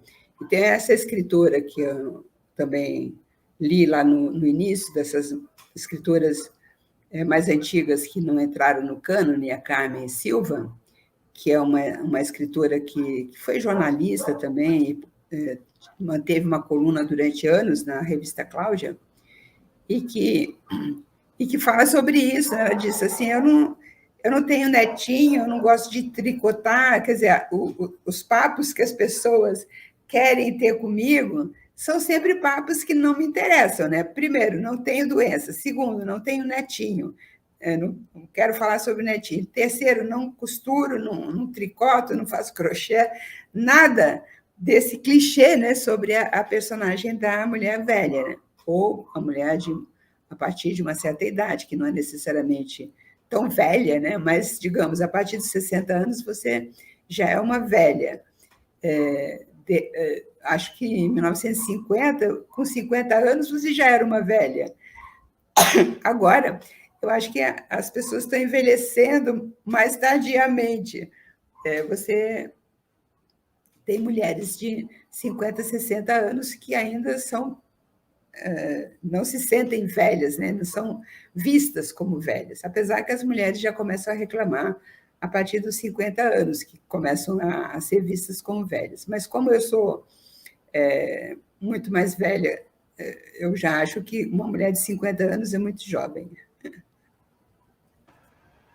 Professora, o livro, no começo da live eu disse que era uma necessidade para uma leitura de quem se interessa por literatura escrita por mulheres, porque o panorama que é trazido nessa pesquisa, ele vai trazer tantas mulheres, né? Vai trazer uma pluralidade invejável, vamos dizer assim, em termos de pesquisa, porque traz a mulher indígena, traz a mulher negra, traz a mulher escritora do começo do século, aliás, do século XIX, né, como o caso de Maria Firmina dos Reis, que a senhora cita. Vai trazer a mulher velha, vai trazer a mulher lésbica, vai trazer a mulher histérica, né? Vamos falar um pouco sobre essa questão das escritas de mulheres que vivenciaram psicopatologias, vamos dizer assim, né? Que vivenciaram situações em que, pelo fato delas estarem desconexas, vamos dizer assim, com as regras, elas terminavam sendo tomadas como loucas, né? Uhum. Tomadas como incapazes, intelectualmente incapazes, socialmente incapazes, né? E eram trancafiadas nos sótãos, e eram mandadas para as chácaras distantes, e eram, enfim, jogadas, né, nos sanatórios. Tem uma das autoras que a senhora traz, que eu fiquei muito, muito mesmo impactada, eu nunca tinha ouvido falar dela, que foi Carmen da Silva. Aliás, foram 3, né? Adalgisa Neri, Maura Lopes Cansado e Carmen da Silva. Mas Carmen da Silva me mexeu muito comigo, né? Porque a intersecção dela é muito maior. Ela é também a mulher estuprada, né? Ela também é a mulher, como eu posso dizer, anulada por ser considerada louca, né? Não, Você está falando Da Maura, a Maura... Maura Lopes Cansado e sim. Carmen... É a Maura, né? Porque a Carmen não. A Carmen é... Não, a Maura foi a quem foi levada para o sanatório, não é isso? Isso, é. Ela própria se internou no sanatório. É uma história que que às vezes é até incompreensível a partir dos textos dela, né? Porque ela, na época que ela própria se internou, ela era jornalista e publicava no Jornal do Brasil, que era o grande jornal da época. Mas ela realmente tinha surtos e teve muita dificuldade de adaptação. Então, eu tento entender um pouco o percurso dela a partir da família, da meninice dela. Então, realmente, ela sofre abuso sexual na infância, ela se casa muito cedo, né? Tem um filho, depois ela é sempre vista como uma mulher desclassificada, porque é uma mulher separada e que tem um filho. Então, ninguém queria se aproximar, porque é uma mulher perigosa. As outras mulheres não queriam se aproximar dela por causa disso. Então, é realmente uma sociedade que adoece as mulheres que fogem do padrão de comportamento. E a Maura Lopes Cansado é esse tipo de mulher assim, que tem um histórico familiar um pouco bizarro, né? Um pouco uma fixação no pai, o próprio pai tinha uma relação um pouco também incestuosa com ela, embora não exista nenhuma cena de estupro ou de incesto, mas ela sugere uma relação incestuosa. Então, ela vai acabar realmente vivendo situações muito, muito complicadas. Isso na vida real, né? Porque você tem, ao longo da história, você tem muitas mulheres que foram, como você disse, colocadas no sótão, colocadas... Já é até uma figura emblemática da mulher oprimida, que é a louca do sótão, a chamada louca do sótão, que a crítica feminista já apresentou a partir da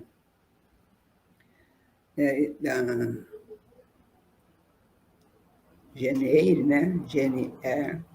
Mas você tem, por exemplo, na literatura recente do Brasil, você tem a Cartas da Rainha Louca, da Maria Valéria Rezende, em que você tem, ao mesmo tempo, a mulher que é seduzida, que engravida,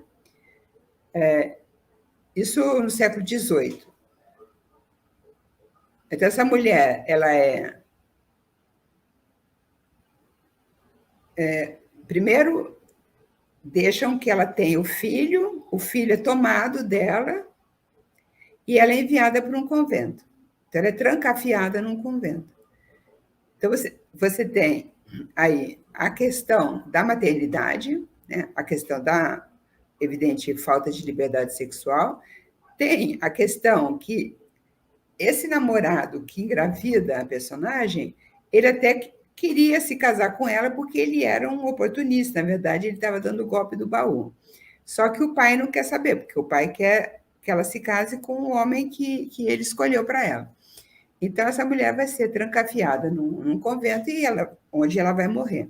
Então, você tem esse tipo de personagem na literatura, você tem esse mesmo tipo de personagem no A Mãe da Mãe, da sua mãe e suas filhas, da Maria José Silveira, né, que os maridos podiam, de alguma maneira, trancafiar suas mulheres, dizendo que elas estavam loucas. Né? Então, você tem personagens desse tipo também. Né? Então, você tem, na verdade, você tem essa ficção, né, de várias escritoras, uma tradição já de mulheres que são trancafiadas como loucas, né, seria a louca do sótão, e você tem o caso aí da Maura Lopes Cansado, que teve seus 2 livros publicados, reeditados recentemente, não tão recentemente, não foi ano passado, nem há 2 anos, mas faz talvez uns 10 anos que a obra foi reeditada. Eu queria pedir desculpas por ter atrapalhado o nome das autoras, tá?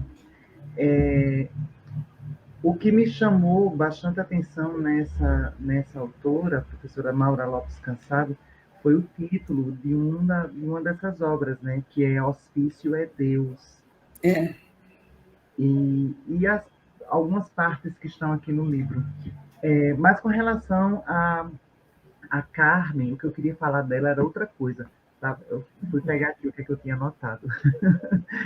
É a questão da transgressão, né? De as mulheres que não conseguiam se colocar dentro desses padrões, quando não eram tomadas como loucas, né? Quando não eram tomadas como mulheres histéricas, terminavam numa situação de completo abandono, né? O caso de Carmen, que ela sai do Rio Grande do Sul, né? Ela abandona toda a história dela, digamos assim, para poder começar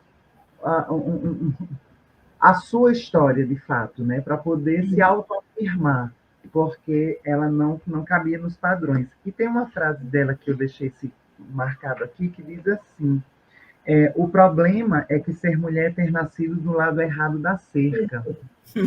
Qualquer esforço para desvalorizá-la cai em terreno já trabalhado, arado, adubado, fértil, rico de humus, onde qualquer sementinha vira jequitibá. A senhora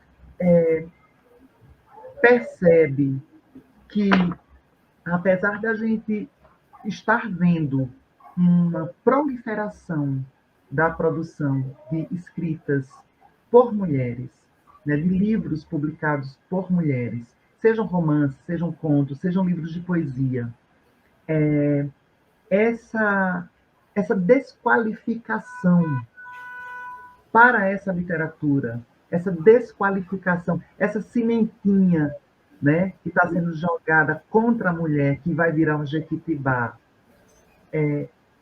ainda não é muito forte, ainda não é muito presente, ainda não é um obstáculo que as mulheres escritoras enfrentam e precisam contornar. Eu acho que ainda porque a nossa sociedade ainda é muito sexista. É claro que, se você comparar com a época da Carmen Silva, ela,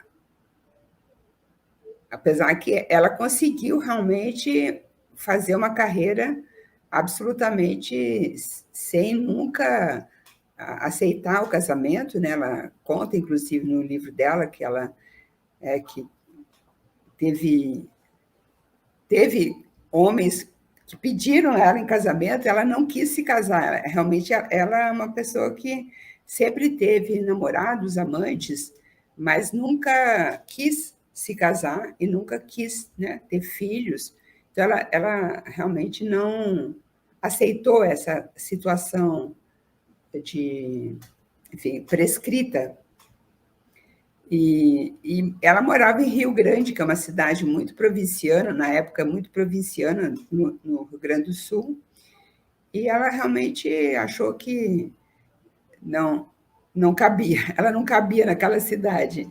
Então, ela vai primeiro para Montevidéu e depois ela vai para Buenos Aires, onde ela vive muitos anos. Ela, inclusive, publicou o primeiro romance dela em espanhol na Argentina, né? Então, a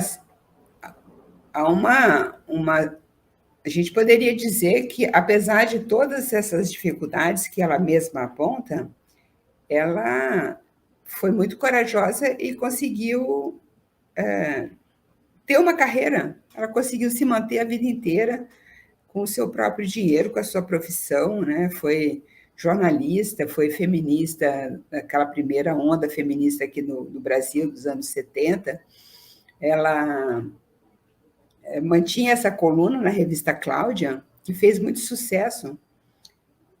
Então, é importante a gente sublinhar que, apesar dessas dificuldades, né, essas mulheres que escreveram, como a Carmen Silva, são mulheres que enfrentaram a situação e conseguiram ter a sua profissão e se tornar escritoras, jornalistas. Ela foi realmente jornalista e escritora, publicou romances, publicou esse livro que eu analisei mais detidamente, que é uma espécie de autobiografia, né? Mas é isso, ela aponta todos os percalços, né, pelos quais ela passou, né? Então, é isso, um pouco o que muitas mulheres poderiam dizer, né, como ela, né, que passaram por dificuldades, por percalços. Estamos chegando ao final, professora. Sim. Eu vou lançar só eu acho que uma provocação, mais para quem está em casa do que para a senhora.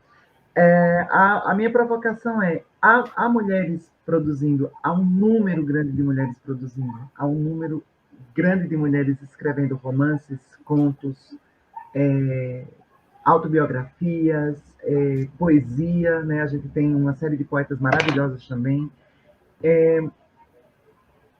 Mas o artista, ele precisa de público, né? Então, para que essas mulheres tenham notoriedade, para que o que elas escrevem realmente tenham, talvez, essa eficiência nessa contrapartida de mudar essa sociedade que está se percebendo diferente na escrita, ela precisa chegar ao público leitor, né? Uhum. Ela precisa quebrar essa barreira de ser vendida só por selos pequenos, ela precisa chegar aos selos grandes, ela precisa atingir uma tiragem maior, ela precisa chegar, sobretudo, na escola. E aí meu ponto, o que eu quero tocar é nisso. A escola é o espaço de formação de novos leitores, né? De leitores e de novos leitores. E essa escrita feminina precisa chegar na escola. Então, eu queria que a senhora falasse um pouco sobre isso, depois vou deixar aberto para a senhora fazer já as considerações finais, tá? O que nós, na minha geração, havia muito poucas mulheres, a gente lia muito pouco. Eu diria que, na minha escolaridade, e incluindo aí a formação da universidade, do curso de letras, acho que nunca li nenhum livro escrito por mulheres. Talvez o 15, da Raquel de Queiroz, assim, um ou outro, mais a exceção do que a regra. Agora, por outro lado, é preciso dizer que havia muito menos produção, né? E também há o fato de que algumas escritoras, apesar de terem publicado muitos livros, elas sumiram durante um tempo, elas estão até voltando, como a Júlia Lopes de Almeida, que eu também apresento no meu livro. A Júlia Lopes de Almeida tem uma obra imensa, ela tem muitos romances, e durante um tempo essa obra dela ficou apagada, porque ela não era reeditada. Então, ela foi reeditada pela editora Mulheres, lá de Santa Catarina, um trabalho realmente feito por um grupo muito importante, que é o GT Mulher e Literatura, que fez essa editora e que fez assim, a reedição de muitos livros, inclusive desses romances da Júlia Lopes de Almeida, e também fez uma espécie de dicionário das mulheres do século XIX, que são em 3 volumes. Então, realmente foi um trabalho hercúleo, né? Um trabalho enorme de reedição.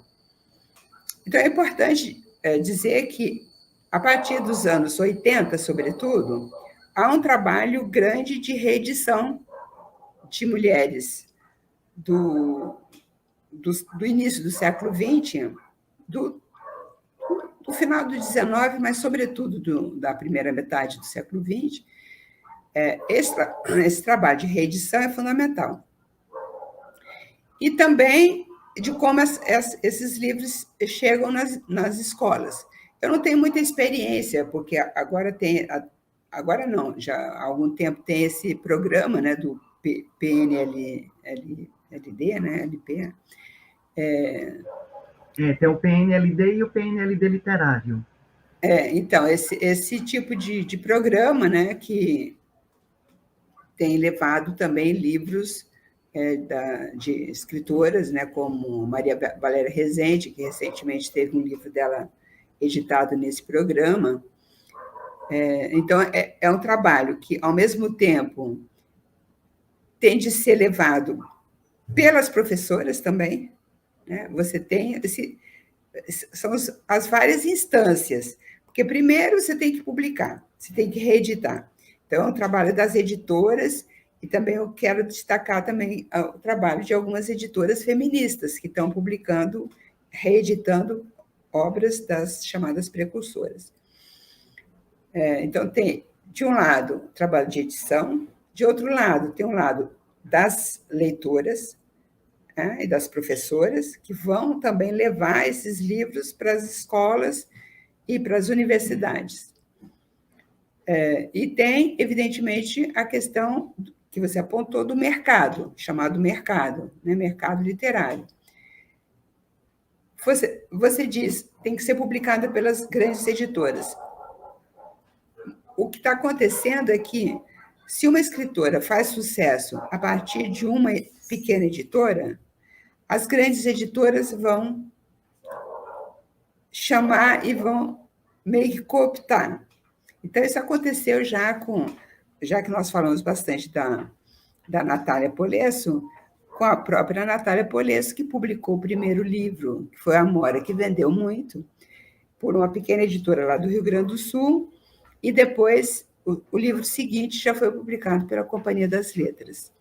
Então, você vê que o mercado funciona assim.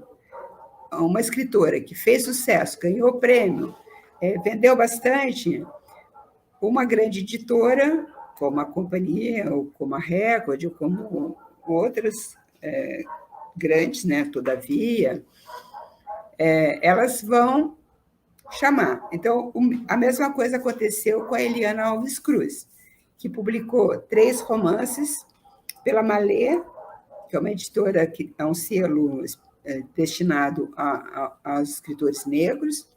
Então, você vê que é um selo de nicho, né? Escritores negros. E o próximo livro dela vai sair pela Companhia das Letras. Então, você tem esse duplo movimento. E é uma dinâmica, você não controla isso. Você está dentro desse mundo com todas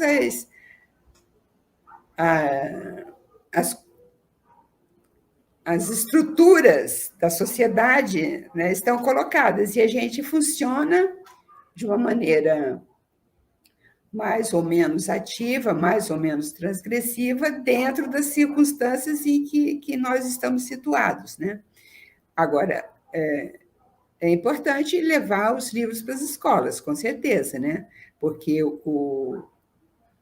os jovens estão lendo cada vez menos, porque eles não são muito estimulados a ler hoje em dia, com tanto estímulo das chamadas redes sociais e games e séries e etc., né? Você tem que realmente estimular e levar bons livros para as escolas para que essas crianças, esses jovens, leiam, né? Leiam boa literatura, escrita por homens e mulheres. Professora, temos 5 minutos. Eu queria agradecer muito muitíssimo a essa oportunidade, né? Agradecer ao Mulherio das Letras de Namamed, ao Mulherio das Mulheres Asiáticas, a sua disponibilidade de estar aqui conosco, né, esse tempo todo, a esse livro incrível, né, essa pesquisa maravilhosa que você vem desenvolvendo já desde 93, é isso, professora? Que vem desenvolvendo essa pesquisa pela CAPES desde 93. Na verdade, eu trabalho sobre a escrita de autoria feminina desde os anos 80, porque o meu doutorado foi em 88 e foi sobre uma escritora francesa, então já entrei bem dentro dessas questões das identidades e das questões femininas. Então, são pesquisas que correm ao longo dos anos. Os livros saem no momento que eles podem sair, né? mas as pesquisas elas percorrem muitos anos. Né? Então, eu agradeço o convite da Marília Kubota para estar aqui e agradeço ao Mulherio, né? Porque essa é outra iniciativa que eu acho que é importante a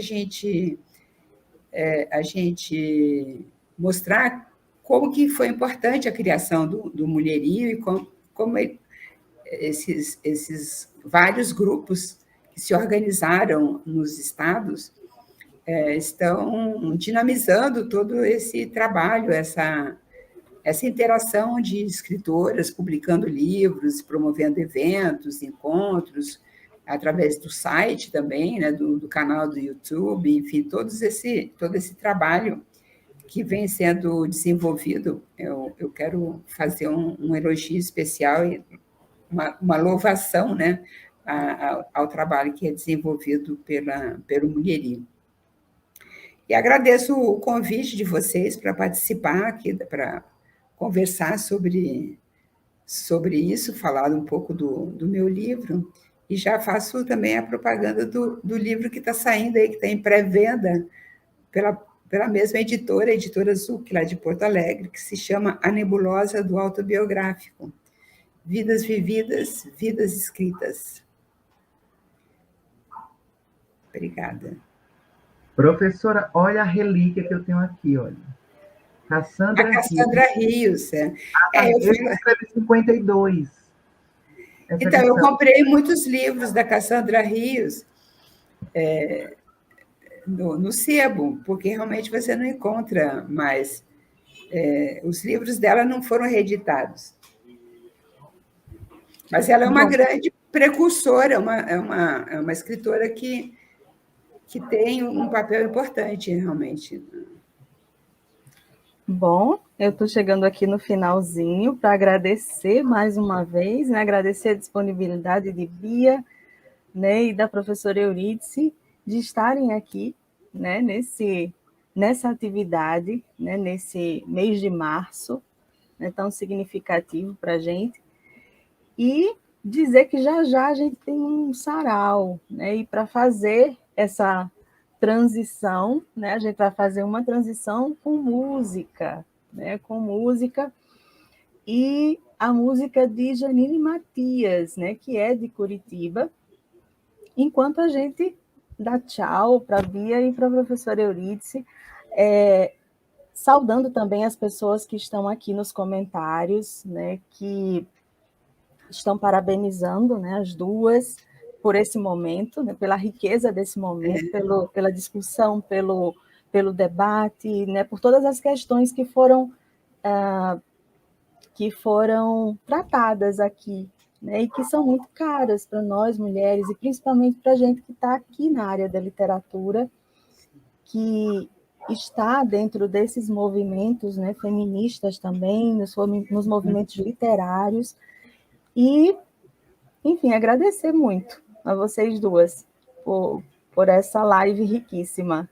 Obrigada a vocês que são as organizadoras e também ao público aqui, algumas pessoas, inclusive amigas, ex-alunas, ex-orientandas, né, que sempre estão aqui presentes. Obrigada. Muito obrigada. Vou colocar agora a Janine Matias, agora, enquanto eu tiro vocês da tela. Obrigada e até uma próxima oportunidade. Tchau, tchau. Tchau.